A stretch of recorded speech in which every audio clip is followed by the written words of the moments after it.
ഇനി വരുന്നത് നമുക്ക് പാർട്ടീസിനെ ആഡ് ചെയ്യുക എന്നതാണ്. നമ്മുടെ ബിസിനസ്സിൽ കസ്റ്റമേഴ്സ് കാണും, അതുപോലെ തന്നെ സപ്ലയർ കാണും, അതുപോലെ സ്റ്റാഫുകളും കാണും.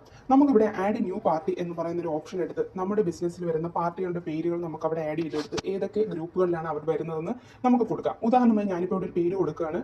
ആ പേര് റാം എന്ന് പറയുന്ന ഒരു പേര് കൊടുക്കുന്നു. ആ റാമിൻ്റെ കോൺടാക്ട് നമ്പർ എത്രയാണോ അത് നമ്മളിപ്പോൾ ഇവിടെ ആഡ് ചെയ്ത് കൊടുക്കുകയാണ്.